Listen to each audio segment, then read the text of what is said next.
Julian Callow, he's Chief European Economist at Barclays Capital. Julian, thank you for coming on the show today. In terms of what we're seeing, now you think that the Eurozone needs or deserves a much weaker euro? That's absolutely right. It hasn't really had so much monetary stimulus as we've seen, for example, in the United States.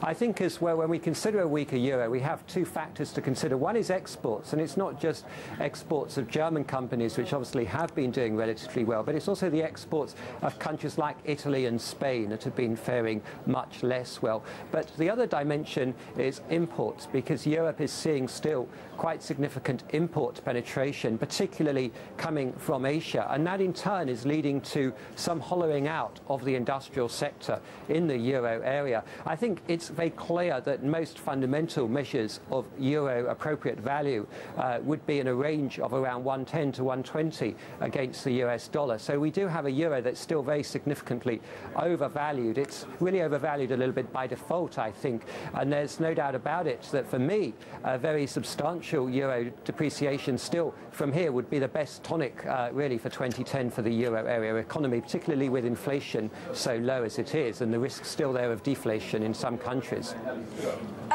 Would you say that there's actually a risk of deflation, though, overall in the Eurozone, Julian? Well, overall, probably not. We can probably escape that. But in terms of a risk, there's certainly some factors contributing to deflation in certain countries. For example, if you look at countries like Ireland and Spain, we actually have what we call a deflation index, where we look at the proportion of the CPI basket that is actually showing annual rates of inflation that are negative.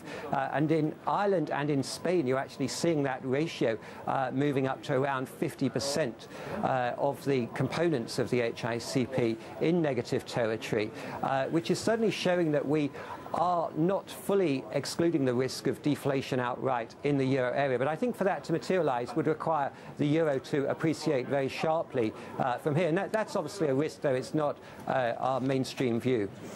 Julian, you also say that Greece is a key test for the European economy. And so far, from what we've seen, it actually seems that the plans to cut debt isn't strong enough.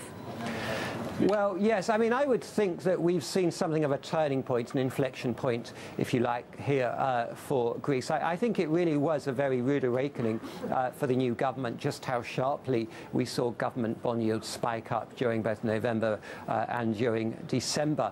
And that really brought it home to the Greek population and the Greek authorities that they really had to do something quite drastic here. And of course, they do have to work out a plan with the European Commission as well. And I think on Wednesday this week we'll have the European Commission and European Central Bank actually visiting Athens. So the Greek authorities have to satisfy the rating agency, the financial markets, and the authorities in Frankfurt and in Brussels. And I think that does mean that they are going to deliver something which will be bringing down the deficit over the next few years. Whether it's quick enough, of course, is still a question mark. But we have seen, I would say, a step in the right direction here. And overall, as we look through 2010, on balance, we would expect the spread of Greece to Germany to actually be narrowing somewhat. But that will be dependent, really, on the markets, the rating agencies, the authorities still exerting quite a lot of pressure on Greece to do more. There's certainly a lot more it could be doing here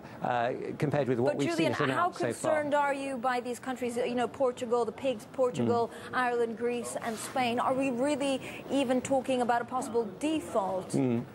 I mean, I really think a default is just not politically tenable in the euro area. Really, I think at the end of the day, these countries, with the exception of Spain and Italy, are actually small enough that they can be quite easily bailed out by the larger countries if that is so required. But of course, nobody wants to set a precedent here, and the actual EU treaty actually rules out bailouts of countries. So really, for that to happen would require a very serious state of affairs, and that is a possibility, Julian, if we get a double dip. But I don't think that's a mainstream view either. Julian, thank you so much for joining us today. Well, time for a quick break.